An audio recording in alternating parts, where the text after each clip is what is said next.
Check check check. Next ಅಡುಗೆ ಏನಪ್ಪ ಅಂದರೆ ನೆಕ್ಸ್ಟ್ ಅಡುಗೆ ಬಂದು ಇದು ಯಾವುದು ಕಬಾಬ್ ಹೇಗೆ ಮಾಡೋದು, ಚಿಕನ್ ಕಬಾಬ್ ಹೇಗೆ ಮಾಡೋದು ಅಂತ. ಚಿಕನ್ ಕಬಾಬು ಮಾಡಬೇಕು ಅಂತ ಹೇಳಿದ್ರೆ ಸುಮ್ಮನೆ ಚಿಕನ್ ತೊಗೊಂಡು ಮಾಡೋದಲ್ಲ. ಅದರಲ್ಲಿ ಯಾವ ಥರದ ಪೀಸ್ ಇರಬೇಕು ಅದು ಮೇನ್ ಭಾಳ ಇಂಪಾರ್ಟೆಂಟು. ಬ್ರೆಸ್ಟ್ ಪೀಸ್ ತೊಗೊಂಡ್ರೆ ಅಂದರೆ ಎದೆ ಭಾಗ, ಚಿಕನ್ ಕೋಳಿಯ ಎದೆ ಭಾಗ ಇದೆಯಲ್ಲ ಅದು ತೊಗೊಂಡ್ರೆ ಅದ್ರ ಮೂಳೆ ಕಡಿಮೆ ಇರುತ್ತೆ. ಮತ್ತು ನೀವು ಅದಕ್ಕಿಂತ ಖಾರ ಉಪ್ಪು ಈ ಮಸಾಲೆ ಏನು ಹಾಕ್ತಾರೆ ಅದನ್ನು ಹೀರ್ಕೊಳ್ಳೋ ಶಕ್ತಿ ಜಾಸ್ತಿ ಇರುತ್ತೆ ಬ್ರೆಸ್ಟ್ ಇದಕ್ಕೆ ಪೋರ್ಷನ್ಗೆ. ಆದ್ದರಿಂದ ಎದೆ ಭಾಗನ ಯೂಸ್ ಮಾಡಬೇಕು. ಆ ಪೀಸ್ಗಳನ್ನು ಈ ಕಬಾಬ್ ಮಾಡಲಿಕ್ಕೆ ನೀವು ಯೂಸ್ ಮಾಡಬೇಕು. ಫಸ್ಟ್ ಏನು ಮಾಡಬೇಕು ಅಂದರೆ ಚಿಕನ್ನ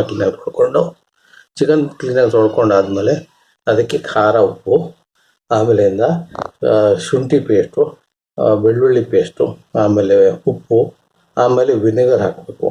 ಜೊತೆಗೆ ನೀವು ಕಬಾಬ್ ಪೌಡರ್ ಯಾವ್ದಾರು ಇದ್ದರೆ ನಿಮ್ಮ ಇಷ್ಟವಾಗಿರೋ ಕಬಾಬ್ ಪೌಡರ್ ಯಾವ್ದಾರು ಇದ್ದರೆ ಅದನ್ನು ಬಳಸ್ಬೋದು. ಇಲ್ಲಾಂದರೆ ಇಷ್ಟೇ ಸಾಕು, ಖಾರ ಪುಡಿ, ಆಮೇಲೆ ಶುಂಠಿ ಬೆಳ್ಳುಳ್ಳಿ ಪೇಸ್ಟು, ಆಮೇಲಿಂದ ವಿನೆಗರು. ಇದನ್ನು ಹಾಕಿ ಆಗಲಿಕ್ಕೆ ಬಿಡಬೇಕು. ಜೊತೆಗೆ ನೀವು ಸ್ವಲ್ಪ ಸ್ವಲ್ಪ ಡಿಫ್ರೆಂಟಾಗಿ ಟ್ರೈ ಮಾಡಬೇಕು ಅನ್ನೋದಾದರೆ ಅದಕ್ಕೆ ಸ್ವಲ್ಪ ಬ್ರೆಡ್ ಕ್ರಮ್ಸ್ ಅಥವಾ ರಸ್ ಕ್ರಮ್ಸ್ ಪುಡಿನೂ ಹಾಕ್ಕೋಬೋದು. ಪುಡಿನ ಮಾಡಿಕೊಂಡು ಅದನ್ನು ಆವಾಗ ಸ್ವಲ್ಪ ಡ್ರೈ ಆಗಿ ಬರುತ್ತೆ ಅಷ್ಟೇ, ಇನ್ನೇನು ಇಲ್ಲ. ಇನ್ನು ನೆನೆ ಇಡಬೇಕು ಅಂತ ಹೇಳಿದ್ರೆ ಫ್ರಿಜ್ನಲ್ಲಿ ಇಷ್ಟನ್ನೆಲ್ಲ ನೆನೆ ಇಟ್ಬಿಟ್ಟು ಫ್ರಿಜ್ನಲ್ಲಿ ಇಡಬೇಕು. ಫ್ರೀಝರ್ ಇದ್ದು ಫ್ರೀಝರ್ ಹೋಗಿಲ್ಲ, ಜಸ್ಟ್ ಫ್ರಿಜ್ನಲ್ಲಿ ಕೆಳಗಡೆ ಇಡ್ಬೋದು. ಫ್ರಿಜ್ನಲ್ಲಿ ಇಡ್ತು ಅಂತ ಹೇಳಿದರೆ ಒಂದು 6 ಅವರ್ ಇಟ್ಟರೆ ನೀಟಾಗಿ ಅದು ಫರ್ಮೆಂಟ್ ಆಗುತ್ತೆ. ಏನು ಎಲ್ಲ ಖಾರ ಉಪ್ಪೆಲ್ಲ ಚೆನ್ನಾಗಿ ನೀಟಾಗಿ ಹೀರ್ಕೊಂಡು ಆದ್ಮೇಲಿಂದ ಎಣ್ಣೆ ಕಾಯ್ದು ನೀವು ಯಾವ್ದು ಬೇಕು ಎಣ್ಣೆ. ಲೋ ಫ್ಯಾಟ್ ಅಂತ ಹೇಳಿದ್ರೆ ಇದು ಯಾವುದು ಎಣ್ಣೆ ಬೆಸ್ಟ್ ಎಣ್ಣೆ ಅಂತ ಹೇಳಿದ್ರೆ ಇವಾಗ ಬರ್ತಾ ಇರೋ ಎಣ್ಣೆಗಳಲ್ಲಿ ಯಾವುದು ರೈಸ್ ಬ್ರ್ಯಾನ್ ಆಯಿಲ್ ಅಂತ ಬರುತ್ತೆ. ಭಾಳಷ್ಟು ಬ್ರ್ಯಾಂಡ್ಗಳಿದ್ದಾವೆ ಮಾರ್ಕೆಟಲ್ಲಿ, ನೀವು ಯಾವ್ದು ಬೇಕಾದ್ರೂ ಯೂಸ್ ಮಾಡ್ಬೋದು.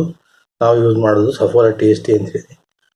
ನೀವು ಏನು ಬೇಕು ಅದನ್ನ ನೆಕ್ಸ್ಟು ಪ್ರೊಸೀಜರ್ ನಾನು ವಿಡಿಯೋದಲ್ಲಿ ನೋಡ್ಬೋದು. ಮಾಡಿ ಆದಮೇಲೆ ಬೇಕಿದ್ದ ಜೊತೆಗೆ ಇದನ್ನು ಕೂಡ ಈರುಳ್ಳಿನೂ ಸ್ವಲ್ಪ ಫ್ರೈ ಮಾಡ್ಕೊಂಡು ಜೊತೆಗೆ ಹಾಕ್ಕೊಂಡು ಟೇಸ್ಟ್ ಮಾಡಲಿಕ್ಕೆ ಚೆನ್ನಾಗಿರುತ್ತೆ.